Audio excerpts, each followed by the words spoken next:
Assalamualaikum warahmatullahi wabarakatuh. Kita buka majlis dengan umul kitab Al-Fatihah. A'udzu billahi minasyaitonir rajim. Bismillahirrahmanirrahim. Alhamdulillahi rabbil alamin arrahmanir rahim maliki yaumiddin. Iyyaka na'budu wa iyyaka nasta'in ihdinas siratal mustaqim. صراط الذين أنعمت عليهم غير المغضوب عليهم ولا الضالين آمين. إن الحمد لله نحمده ونستعينه ونستغفره ونستهديه ونعوذ بالله من شرور أنفسنا ومن سيئات أعمالنا. من يهده الله فلا مضل له ومن يضلل فلا هادي له. أشهد أن لا إله إلا الله وأشهد أن محمدا عبده ورسوله. اللهم صل وسلم على سيدنا محمد وعلى آله وصحبه وبارك وسلم. قال الله تعالى في كتابه العزيز: يا أيها الذين آمنوا اتقوا الله حق تقاته ولا تموتن إلا وأنتم مسلمون. قال رب اشرح لي صدري ويسر لي أمري واحلل عقدة من لساني يفقهوا قولي. قالوا سبحانك لا علم لنا إلا ما علمتنا إنك أنت العليم الحكيم. Demikian Tuan Imam, Tuan Nazir Masjid, barisan IJK, Tuan Guru, para ulama, pimpinan masyarakat, hadirin hadirat tuan perempuan muslimin muslimat yang dimuliakan Allah Ta'ala. Marilah pada malam ini kita merapatkan rasa tinggi syukur kepada Allah di atas nikmat iman dan Islam, dan seterusnya nikmat kesihatan dan juga masa lapang yang Allah Ta'ala berikan kepada kita. Mudah-mudahan dengan sihat dan lapang jadi modal untuk kita dapat beribadat mentaati perintah Allah. Sebelum kita telah membicarakan jenis tariqah ataupun metod dakwah yang mana kita dah kupas hanya 5, antaranya hikmah. Yang kedua dalam bentuk ceramah, persiapan. Dan yang ketiga kita pun telah membahaskan tentang diskusi, perbincangan. Itu salah satu metod ataupun tariqah, tarik jalan untuk kita nak menyampaikan dakwah. Jadi metod diskusi kita pernah bincang beberapa siri. Jadi pada malam ni kita cuba lihat yang keempat, iaitulah dalam bentuk ziarah ataupun pelancongan. Yang orang ambil banyak lah. Maknanya ada orang sebelum dia menggunakan metod ini, dia biasa-biasa dia. Tapi ketika mana dia pergi satu tempat, satu kawasan, satu pusat pelancongan, dia berubah. Contohnya pergi ziarah makam Nabi, buat umrah. Dan orang berumrah biasa berubah balik. Sebelum ni togel di rambut dia, tak menutup aurat.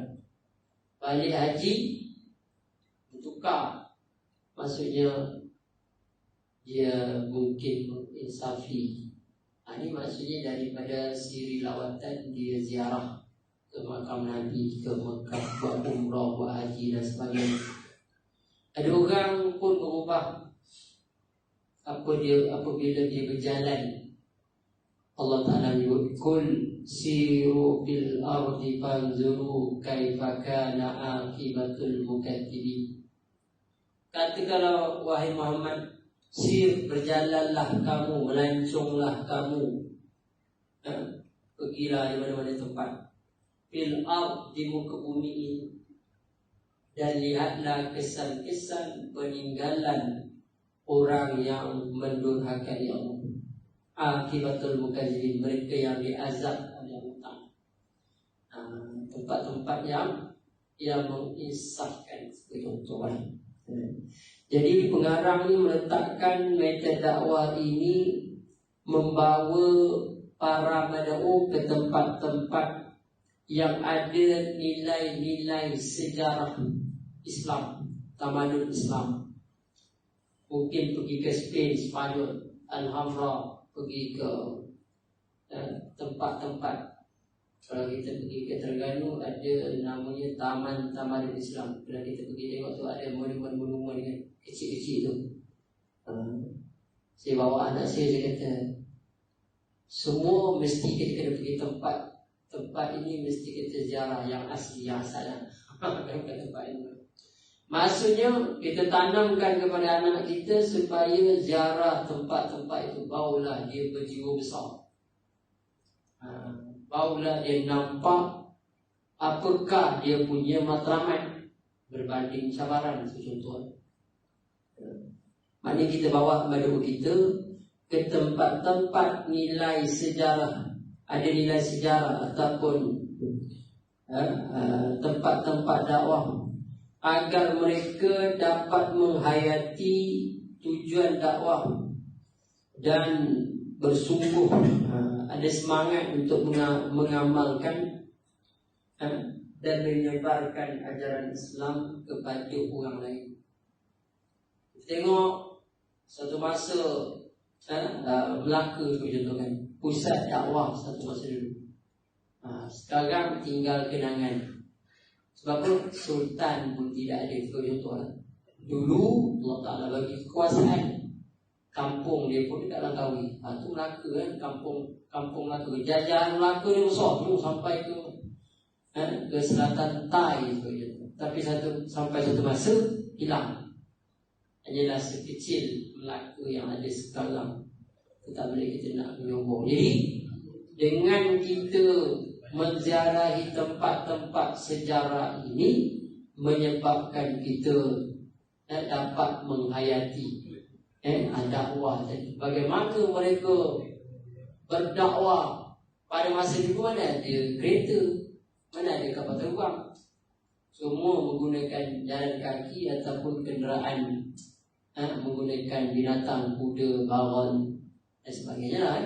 Tapi mereka sanggup apa? Sanggup mencari ilmu, jalan berjuta-juta, beratus kilometer kan, beribu kilometer boleh berjalan. Kita hari ini pemuda banyak tapi tak boleh nak berjalan. Banyak sikap-sikap ataupun perilaku keagamaan yang tidak boleh ditanam dalam jiwa seseorang melalui metod lain, metod diskusi dakwakan. Kita discuss dengan dia tak nampak. Kita ceramah dengan dia pun tak. Kita bagi hikmah, nasihat terbaik, tak terkesan. Tapi bila kita bawa dia tempat-tempat yang menarik ini, yang membuka minda dia, maka dia berubah. Kadang-kadang dia sebab yang mengubahnya Allah Ta'ala. Kita berubah melalui banyak platform. Jadi gunakan macam-macam platform lah. Dengan metod ini juga diharapkan metod dakwah memperoleh pengetahuan dan wawasan keagamaan yang luas. Kita tak duduk katak di bawah tempurung gitu. Tengok tempat kita je, metod kita saja. Sedangkan di luar sana pelbagai jenis kaedah, metod yang boleh membawa kepada perubahan. Apa lagi? Tak bersama. Maka dengan pelancongan ini dilakukan kepada bahagian dakwah, berhasil mengembangkan dakwah ke tempat-tempat yang bersejarah dalam Islam. Kajian perbandingan di antara institusi Islam yang lebih maju.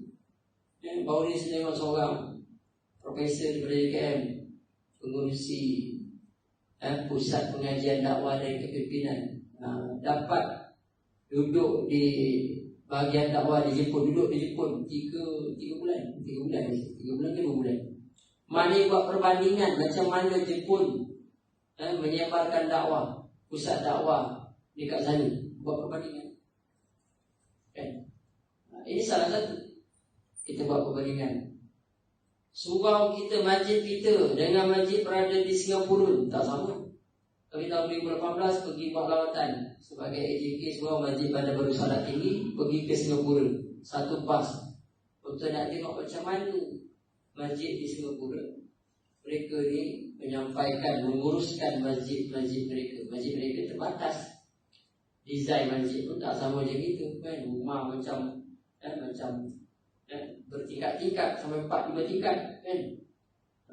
Jadi tempat yang boleh kita mengembangkan dengan cara ziarah, pergi tempat tu, tengok sendiri. Jadi lepas ni boleh nak bulan 12 Masjid Mustaqimah satu bas pergi ke Jepun contohnya. Takkan satu bas pergi ke Jepun, pergi ke Thailand. Macam orang Thailand menyampaikan dakwah, pengurusan masjid di Thailand. Di Singapura mungkin tak payah jauh sangat, pergi ke Masjid Wilayah ataupun masjid contoh Masjid Taman Temanujaya. Macam mana Masjid Taman Temanujaya boleh sembahyang maghrib macam sembahyang Jumaat contohnya. Kenapa kita tak boleh? Apa formula dia? Diorang bagi duit RM10 orang pun sampai datang dapat RM10. Ataupun macam mana? Itu salah satu. Jadi kita lawatan-lawatan ataupun perbandingan-perbandingan ke institusi-institusi sejarah ataupun yang memang telah pun trusted, telah pun diuji. Tariqah dalam bentuk ziarah ini ataupun pelancongan ini banyak difirmankan oleh Allah Ta'ala dalam Quran. أَفَلَمْ يَسِيرُوا فِي الْأَرْضِ فَتَكُونَ لَهُمْ قُلُوبٌ يَأْكِلُونَ بِهَا أَوْ آذَانٌ يَسْمَعُونَ بِهَا فَإِنَّهَا لَا تَعْمَى الْأَبْصَارُ وَلَكِنْ تَعْمَى الْقُلُوبُ الَّتِي فِي الصُّدُورِ. Maka apakah mereka tidak berjalan di muka bumi, lalu mereka mempunyai hati, dengan hati itu mereka dapat memahami, dan mempunyai telinga, yang dengan telinga itu dia dapat mendengar. Kerana sesungguhnya bukanlah mata hati yang buta, tetapi yang buta itu hati yang ada di dalam dada. Walakin ta'mal qulubul lati fis sudur. Maka Allah Ta'ala kata, kau tak jalan ke dekat muka bumi, tengok, perhati, teliti, buat kajian, tengok. Kita pun melancong banyak negara, pergi tengok macam mana kan, berjalan di muka bumi, luas muka bumi Allah Ta'ala. Ada orang boleh hidup dalam air. Saya tengok kajian sampai 13 minit boleh menyelam dalam air. Kita 1 minit, 2 minit dah lemah lah kan. Ini kenapa sampai dikatakan begitu sampai 12 minit contohlah? Sebab memang duduk dalam air. Orang duduk dalam air kan. Bukan duduk dalam air, atas air lah, tapi memang dia ni menyelam lah kerja ni, tangkap ikan kan. Orang boleh duduk atas dalam hutan, kita tak boleh lah. Kalau hutan lah agak-agak boleh duduk dalam hutan. Tapi begitulah Allah Ta'ala jadikan muka bumi ni pelik-pelik. Allah Ta'ala jadikan, nak tunjukkan kepada kita macam-macam jenis. Ada orang macam-macam kita tengok. Yang Allah Ta'ala larang, itulah yang dia buat. Contoh saya tengok ada satu, dia belanya khinzir dalam rumahnya. Ada katil pula, pakai katil kan, nak tidur gedek-gedek kena selimut kan.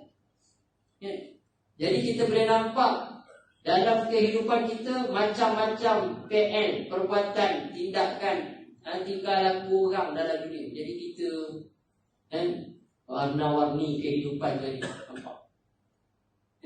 Itu contoh. Yang banyak lagi kan, kalau kita ziarah tempat-tempat yang Allah Ta'ala jadikan. Negara kita pun hebat juga tempatnya. Tempat-tempat yang boleh kita merenung. Maka Allah Ta'ala kata, bukan mata tak nampak, bukan telinga tak dengar, tetapi mata hati itu yang sepatutnya kita berjalan tadi, tengok macam mana. Contohlah, kita pergi negara-negara yang matahari di atas kepala, tapi sejuk, kena pakai baju sejuk. Kan pelik kan? Tengah-tengah panas, matahari ada, tapi kena pakai baju sejuk. Itu lagi pelik. Macam tu Allah Ta'ala jadikan macam tu muka bumi dia. Ada negara 4 musim. Macam mana orang hidup 4 musim? Kita tak adalah musim sangat, tapi bermusim-musim juga. Kita pun dah berkira tu. Musim banjir ni, dah dekat ni kan. Ada orang duduk kutub utara, ada orang malam ni, siang dia sepanjang tahun. Itu semua tuan-tuan sepatutnya menambahkan keimanan. Maka sebelum dilaksanakan kita kata tour ni ataupun lawatan ini, beberapa perkara yang perlu diperhatikan. Pertama, apa yang akan dilihat dan dipelajari oleh peserta. Ada orang buat pelancongan Islami, contohnya naik kapal daripada Selat Melaka pergi ke Pulau Pinang, turun ke Singapura, kan 3 hari 5 hari kapal 14 tingkat lah, kapal apa ni? Kapal pelayaran kan. Dalam ni diisi dengan program-program keagamaan, panggil ustaz-ustaz yang popular lah kan, bersama dengan ustaz popular. Itu contoh lah. Ada yang buat umrah bersama selebriti, ada macam-macam lah tu kan. Jadi kita nak tengok apa yang akan dilihat dan dipelajari oleh peserta. Kalau kita buat program lah, kita nak buat program tentang nak pergi mana, surau majlis kita nak pergi mana, tentang tengok peserta dia akan tengok apa.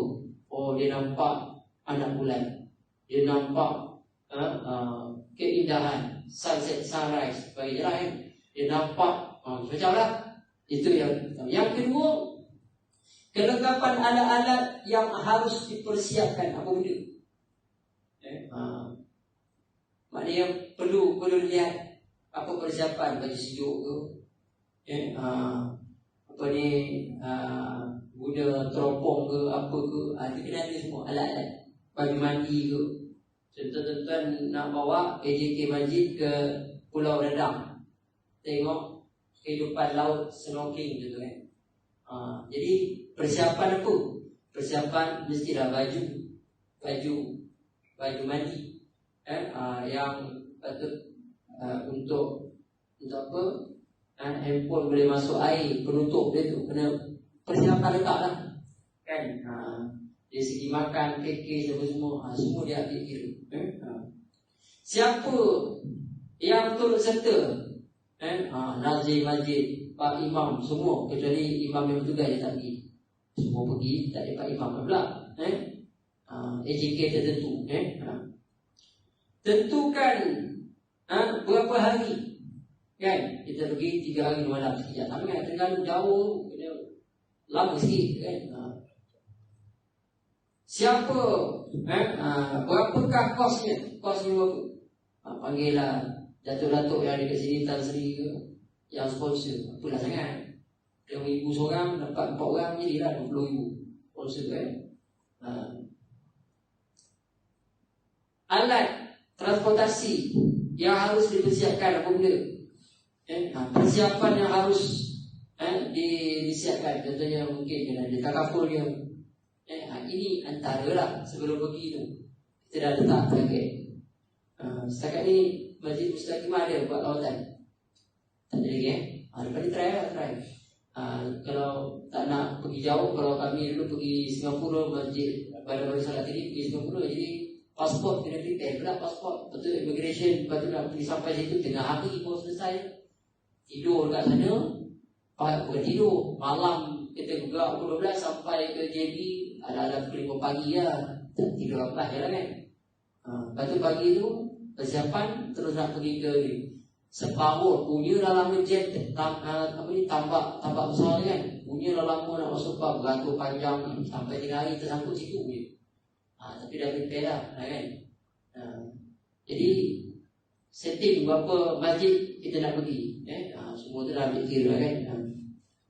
Okey. Jadi metod untuk pelancongan ini akan berhasil jika pertama, setiap peserta dapat melihat dan mendengar. Jadi peserta ni dia menggunakan indera dia, cara dia melihat, memandang.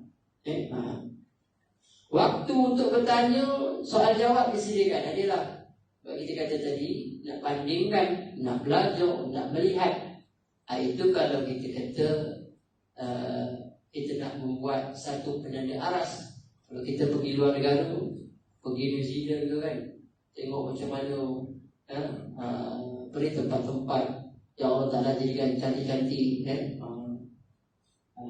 kat luar negara. Jadi kita dapat memerhatikan tempat-tempat ini, kita perhatikan bagaimana Allah Ta'ala jadikan 4 musim tempatnya, bunga-bunga yang cantik.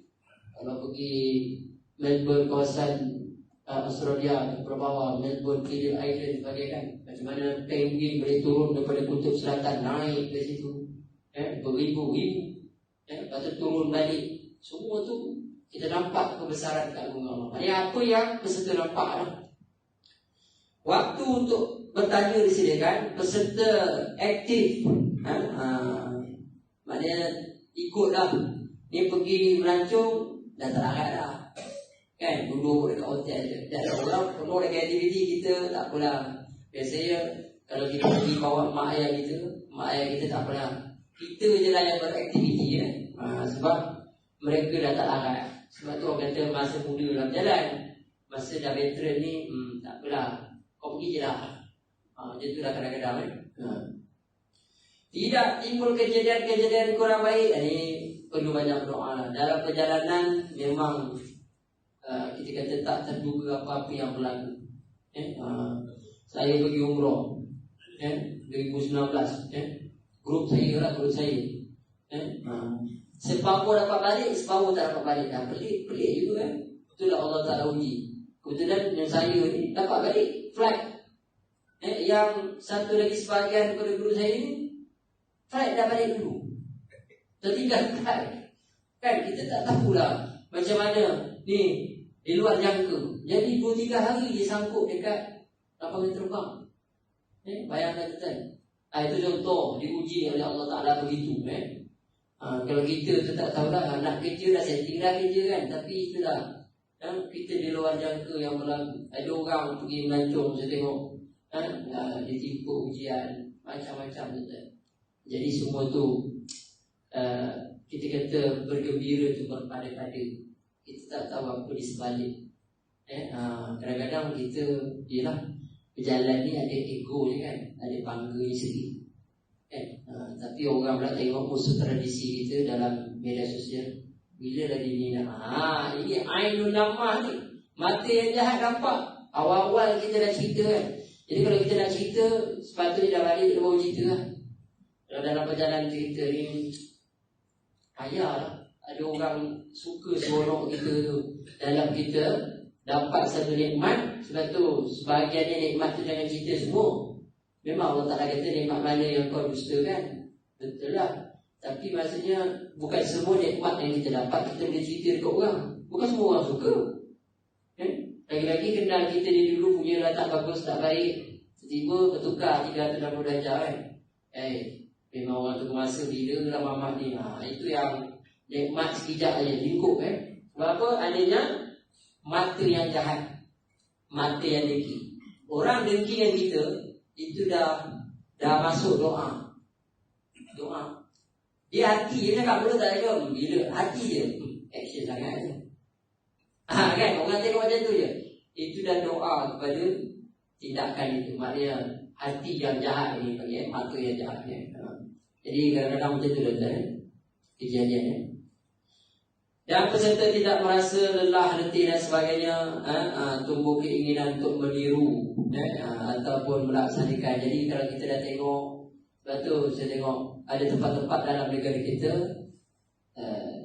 ilham daripada negara luar. Contohnya Santorini kan. Tapi dah kena roboh dah Santorini di Cameron Highland. Itu diambil daripada mana? Daripada Santorini lah, satu nama tempat luar negara kan. Sebiji sama, cuma tak ada salib ke apa. Santorini yang luar negara tu ada lambang salib. Tapi yang buat dekat kamera ni tak pasti. Tapi apabila kita pergi satu tempat, itulah kita ilhamkan. Kita buat rumah, kita ilhamkan mana-mana tempat, design, kita membawa balik design rumah kita macam tu. Kita bawa mangkuk kita, ambil kedua buat mangkuk. Kita ambil kayu, perabot, semua kadang-kadang kita. Tapi benda-benda yang baik ni, benda-benda yang nampak ni kita boleh buat lah, tapi perangai kan orang pergi Jepun, perangai punya baik, balik sini tak ikut cara Jepun. Contoh lah perangai. masa, disiplin dan sebagainya. Ini yang perlu kita tirulah yang baik-baik. Yang baik-baik. Itu contoh kita kata metod dalam pelancongan, dalam ziarah yang dapat kita mengubah. Jadi biasanya kita dah pencen ni, tak ada kerja lain, kita lancong je lah kerja. Setiap bulan satu negara. Target. Kan? Jangan duduk dekat ceras je. Pergilah Budapest ke, Vienna ke, kan? Negara-negara yang negara-negara lain. Lepas tu sampaikan mesej Islam. Kan? Sambil-sambil berjalan minum air, sambil menyelam minum air. Jalan minum air, menyelam minum air. Kan? Maksudnya mesej dakwah kita sampaikan. Jadi kadang-kadang itu salah satu metod pengembaraan, mengembaru. Mengembaru. Yang mana sangat berkesan. Sebab itu kita tengok, kalau rakyat Malaysia duduk dalam negara kita tak berapa nak maju. Tapi kalau rakyat Malaysia pergi negara luar, dia boleh maju, kan? Berdaya saing, rajin. Dia tak ada orang nak bagi subsidi, dia kena bekerja sendiri.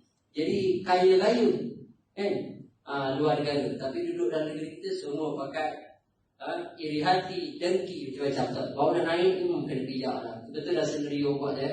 Kalau dia kedai makan, buka pintu Rasulullah. Lepas tu dah saling menjatuhkan dia. Kadang-kadang begitulah yang berlaku. Jadi kita jalan luar negara, jadi boleh kita tengok macam mana susah payah berdikari.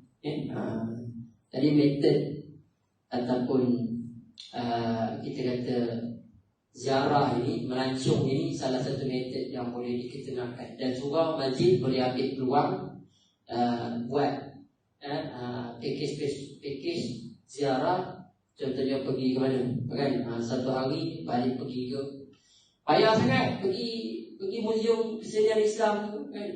Wow, RM11 ke RM15 satu kepala, kan?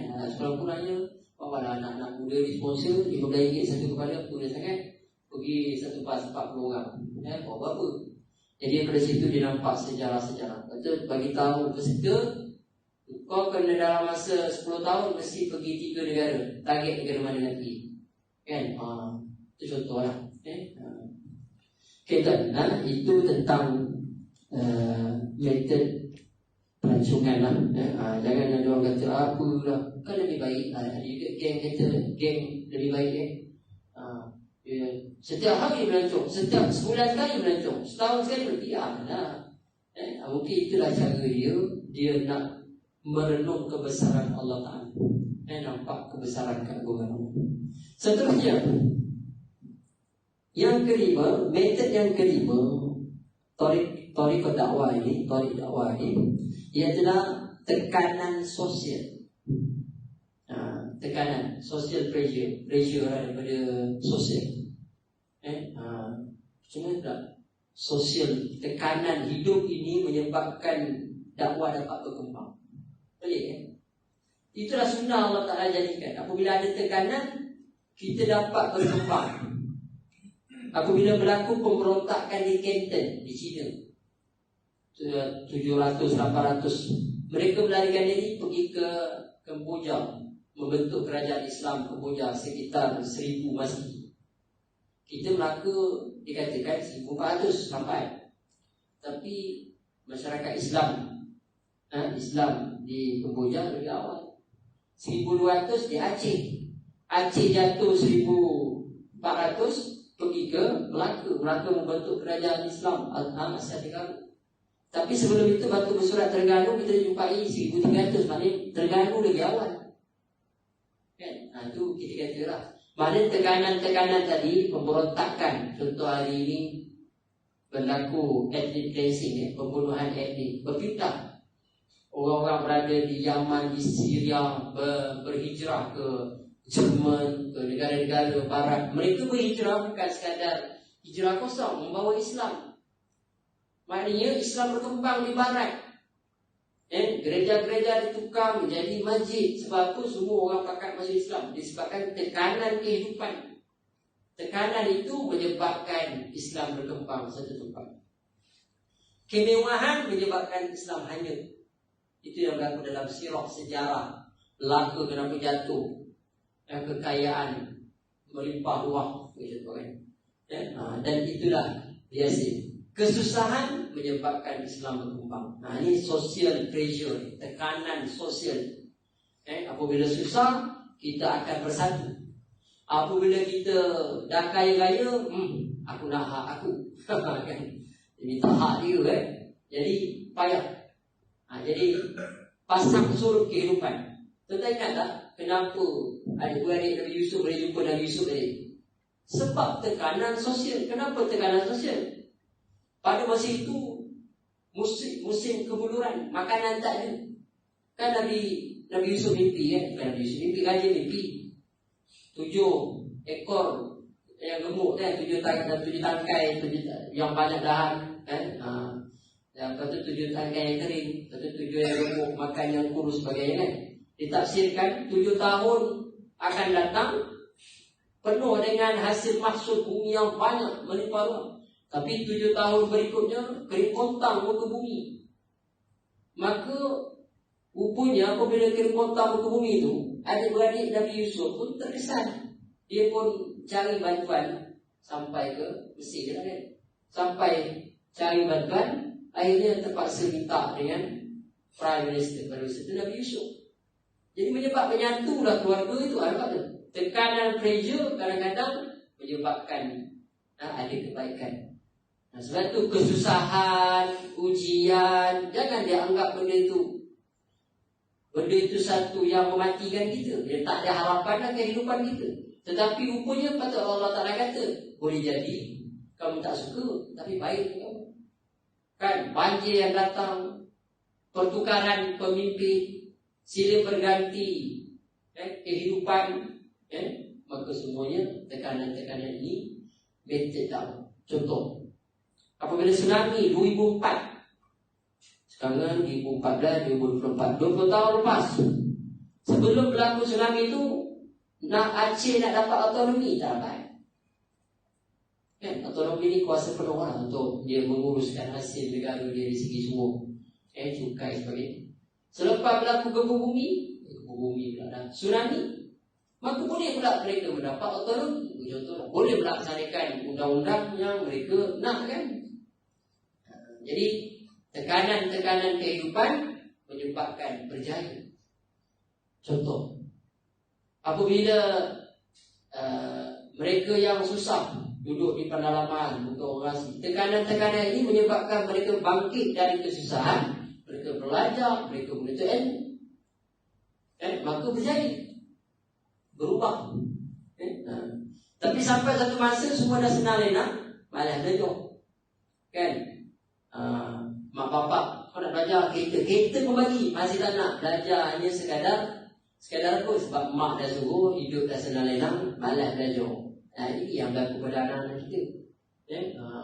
Tapi orang yang susah, mereka ada satu big why, matlamat yang jelas. Inilah ciri dakwah berkembang. Begitu kan?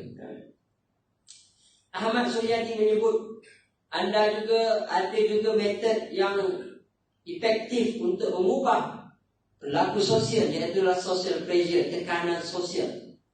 Metod pelaksanaan sosial ini suatu metod di mana dengan menggunakan cara-cara teknik tertentu dicipta oleh situasi, menyebabkan orang-orang terpaksa untuk melakukan tindakan sebagaimana dikehendaki oleh dai. Jadi metod ini menghendaki kemungkinan mengerjakan suatu tindakan perbuatan telah digariskan dan dikehendaki, bukan oleh lembaga-lembaga atau organisasi, badan-badan mempunyai perseorangan dengan menggunakan teknik tertentu, dimulai dengan cara secara tidak langsung, dengan capai-capai, dengan cara-cara yang tegas, yang bersifat instruktif, yang dituangkan dalam bentuk peraturan menuntut agar setiap orang melaksanakan. Yang dimaksudkan dengan social pressure ini undang-undang, dalam bentuk undang-undang. Saya sebut tadi itu undang-undang alam. Bila alam membentuk begitu, Maka itulah kita kena follow undang-undang. Apa peraturan tadi, tsunami datang, mana itu Allah Ta'ala telah tentukan, mana peraturan berlaku kan. Tapi dalam konteks ini pengarang mengatakan dalam membentuk undang-undang peraturan tertentu. Jadi tekanan-tekanan tertentu boleh menyebabkan orang takut kan, apabila dilaksanakan hukuman had, hukuman qisas sebagai contoh kan, hukuman hudud dan sebagainya, takzir sebagainya, maka menyebabkan tekanan-tekanan orang ubah boleh jadi macam tu. Itu maksudnya. Ada pun teknik yang sering digunakan untuk mengubah ataupun social pressure ini, tekanan sosial ini, pertama iaitulah peraturan. Yang mana teknik ini dilakukan oleh orang yang mempunyai kekuasaan dalam level tertentu.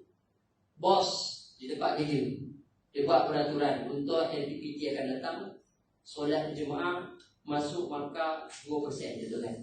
Jadi semua pakai datang sembahyang jemaah tu kan. Masuk kan KPI sebagai LPPT, markah dalam LPPT sebagai contoh. Jadi bos yang nak menyampaikan dakwah secara tidak langsung dimasukkan dalam peraturan, dibuat undang-undang. Semua AJK majlis mesti apa. Jadi semua AJK ada buat. Contoh buat peraturan, semua AJK majlis sebulan sekali ada berlakon dalam TikTok. Majlis kita tak ada TikTok. Tak ada. Jadi semua Pak Imam pun buat TikTok, Nazir pun join TikTok, buatlah satu kata-kata TikTok je pun, kan? Jadi kalau ada 30 AJK, satu hari satu orang AJK, dah cukup setiap bulan. Itu contoh lah. Maknanya dia buat peraturan. Jadi boleh mesej sampai, sebab dengan kekuasaan.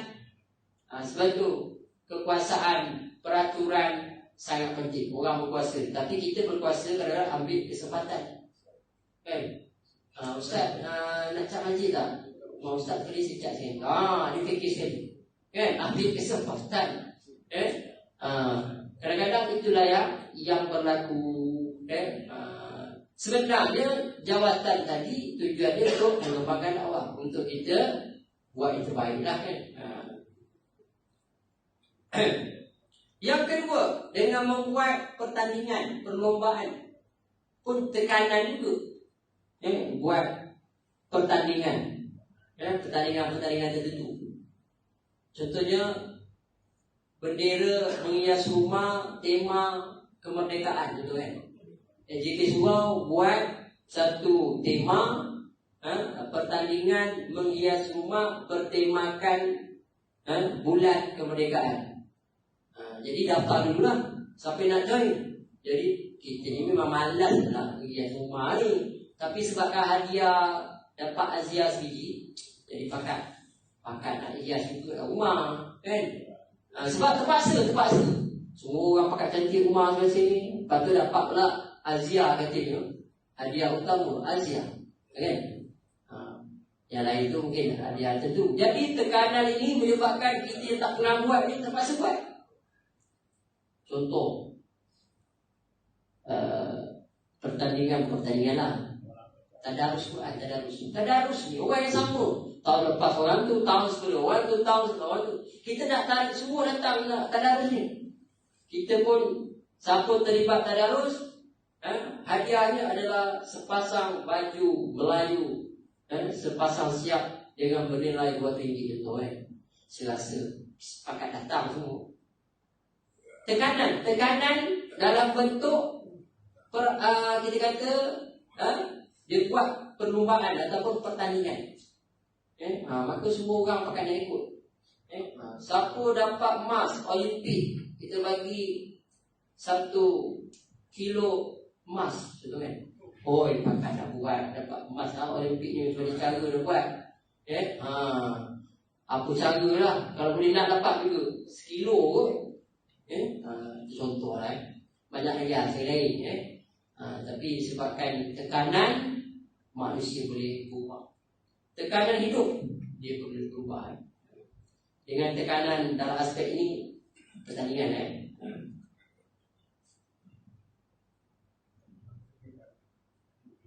Yang ketiga, biasanya tekanan juga, iaitulah dari aspek restu daripada pejabat rasmi yang lebih tinggi sifatnya. Maksudnya mungkin daripada jawatan yang lebih, maka menyebabkan kita pun boleh berubah. Semua orang kena ambil vaksin dulu semua pakai ambil. Tak ambil vaksin tak boleh pergi sembahyang Jumaat. Tak boleh. Contoh satu masa dulu lah kan, 4 tahun lepas, maka kita pun pakai ambil ni tekanan. Kalau tak ambil, maknanya satu, bukan Malaysia je, satu dunia pun buat macam tu kan. Yang menyebabkan tak boleh lari. Ini tekanan. Itu maksudnya yang saya sebut tadi tu lah. Tsunami datang, ujian datang, banjir datang, menyebabkan sesuatu berubah. Sekali air pak, sekali pantai dulu. Ada lagi.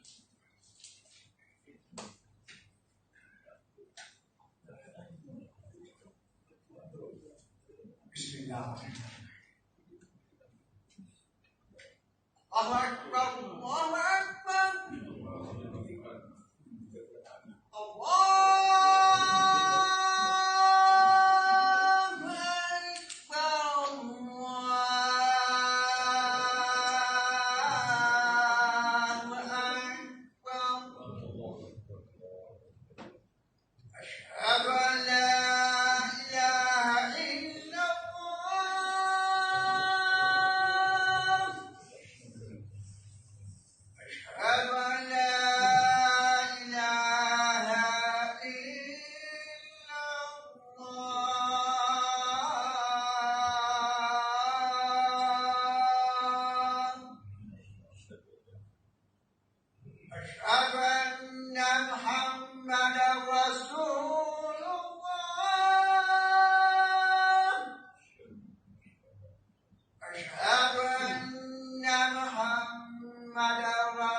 Sama sikit lah Jadi kita masih lagi membicarakan tentang social pressure. Sama ada dengan peraturan, kita tak suka peraturan tapi kena ikut juga pertandingan pertandingan yang mana menyebabkan kita pun teraspirasi untuk buat sebab ada benda yang kita nak. Dan sesuatu yang lebih tinggi daripada kita, arahan secara total terpaksa kita ikut. Yang terakhir, demonstrasi. Kita tak pernah pergi demonstrasi kan? Itu baru ni kita tengok di mana? India, Pakistan, Bangladesh kan? Bangladesh. Maknanya kesan daripada demonstrasi. Dalam konteks ini, demonstrasi ini kita kena tunjuk, mencontohkan. Itu demonstrasi, mencontohkan dan kalau dalam negara kita, demonstrasi awal-awal dulu Malayan Union lah, menentang Malayan Union. Itu demonstrasi yang kita awal. Akhirnya kita dapat membentuk gagasan negara kita sendiri secara dan demonstrasi dipimpin sebelum ini beberapa pimpinan pajak dan begitulah seterusnya. Tapi dalam konteks tekanan ini yang dimaksudkan kita mencontohkan demo, buat demo lah. Macam mana Ustaz nak buat haji umrah macam mana? Kita pun buat kursus haji, betul buat dah beri satu gambaran Kaabah, buat hutang macam mana nak pakai, semua tu lah kena tunjukkan. Kadang-kadang apabila tak ditunjukkan, kita tak tahu. Nabi ketika mana nak patah balik ke Madinah sebab tak dapat buat haji, Nabi suruh sembelih kambing lah kan. Semua sahabat tak ikut. Maka isteri Nabi kata, barangkali mereka tak tahu, kamu buat dulu. Maka Nabi pun sembelih, semua pakat sembelih. Ini menunjukkan ini ataupun dengan cara demonstrate macam mana nak buat, barulah kita nampak. Kadang-kadang kita orang baru, kita tak tahu. Yang dalam buku macam tu, teori macam tu, tapi nak buat tu dia ada skill tu. Ada teknik tu. Cara sembelih, cara nak berumah tangga, kena tunjuk macam mana kan. Kursus kahwin, demonstrasi, maksudnya menunjukkan cara ditunjukkan. Maka supaya merangsang orang-orang dalam berbuat sesuatu, maka perhatikanlah hasil-hasil yang telah dicapai. Kita tengok orang-orang yang berjaya. Kalau kita nak duduk dalam circle yang positif, yang jutawan, kita nak jadi jutawan, kena duduk dengan orang jutawan-jutawan juga lah. Geng-geng businesswoman, businessman ni kena duduk. Kalau kita nak datang ke masjid, kaki masjid, nak jadi orang rajin datang ke masjid, duduk lepak dengan geng-geng kaki masjid. Ni duduk dengan geng kaki golf, macam mana nak pergi masjid? Mereka kaki golf pun pergi masjid. Itu maksudnya kita nampak kan. Macam saya lah, saya pun tak sangka juga. Yelah, kita pun dapat PhD muda kan, umur 30 dapat PhD. Jadi bila dapat PhD muda, geng-geng dapat PhD, biasa 40 kan, 50 berkawan dengan geng tu. Dia orang ni pakai kereta, orang kata ni lah sikit, okey lah sikit, kita terpengaruh, akhirnya terbeli juga kan. Macam tu lah tu kan. Kadang-kadang bukan kita nak sayang pun, tapi terpengaruh dengan kita. Bila terpengaruh, mula-mula okey, tapi dah 2-3 tahun duduk, hari-hari tengok, akhirnya terjebak juga, terpengaruh juga lah kita kan.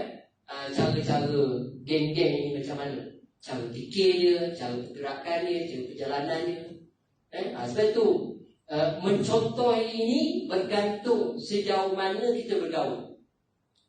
Kadang-kadang kita dapati anak harimau, tapi dibela oleh kucing. Besar bersama dengan kucing. Walaupun harimau tu dah besar, tapi perangai macam kucing tu.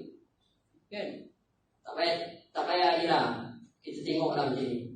Seekor burung elang duduk di atas, telur jatuh kat bawah. Kita pun bela, kita pun pelihara lah. Tapi dalam masa sama kita bagi ayam bela, ayam jaga telur burung elang kan. Jadi apabila ayam, faham je lah ayam mana ada nak ajar anak dia terbang kan. Tak terbang sampai bila-bila. Macam tu lah. Kita ni ada kita kata kelebihan, akal yang hebat, tapi disebabkan kita kata tak dididik, tak dibentuk, tak ditunjukkan cara, akhirnya kita kata macam ni lah. Kita boleh berubah. Kita kata tak boleh berubah, macam ni lah kita kan. Kita nak berubah ni payah. Dan sebab apa? Sebab kita telah sebati dengan keadaan macam tu kan. Jadi kadang-kadang mesti ditunjukkan, mesti kita tengok, barulah kita open mind, buka minda kita. Kalau tidak, minda kita ni pantang nenek moyang lah kita kata. Nak berubah pun tak boleh sebab tak ada orang menunjukkan. Kalau ada orang menunjukkan, mudah tuan-tuan untuk kita berubah Jadi mungkin itulah tuan-tuan yang boleh saya sampaikan pada malam ini. Pertama, metod untuk kita menyampaikan dakwah ni dengan rancangan. Jadi surau masjid kita try lah target tahun ni ada satu tempat yang kita nak ziarah, tak tahu nama mana kan. Kalau kubur tu memang selalulah kita pergi kan. Kubur tu tak payah ajak orang, memang kita akan pergi lah. Walaupun saya tak pernah pergi kubur, tapi apabila kena ada keluarga dia kena pergi juga. Jadi banyaklah faedah. Yang kedua, kita kata tekanan kehidupan. Bahkan tekanan kehidupan boleh menyebabkan kita berubah, sama ada melalui peraturan, melalui pertandingan, melalui Allah Ta'ala ubah kita dari itulah tekanan daripada atas terus, dan juga dengan cara pencontohan ataupun demonstrasi yang ditunjukkan, maka kita pun berubah juga. Masyarakat dapat berubah dengan cara kita menunjukkan. Yang tunjukkan ni kena bertepatan dengan syariat lah. Dia tidak tunjuk yang tak bertepatan dengan syariat, tapi lah ni kita sebut dalam dakwah. Demonstrasi dalam dakwah tunjuk cara yang sebenar, yang bertepatan dengan syariat. Wallahu a'lam. Yang baik itu daripada Allah. Yang berterima kasih. Minta maaf bicara tidak sebahasa. Assalamualaikum warahmatullahi wabarakatuh. Bismillahirrahmanirrahim.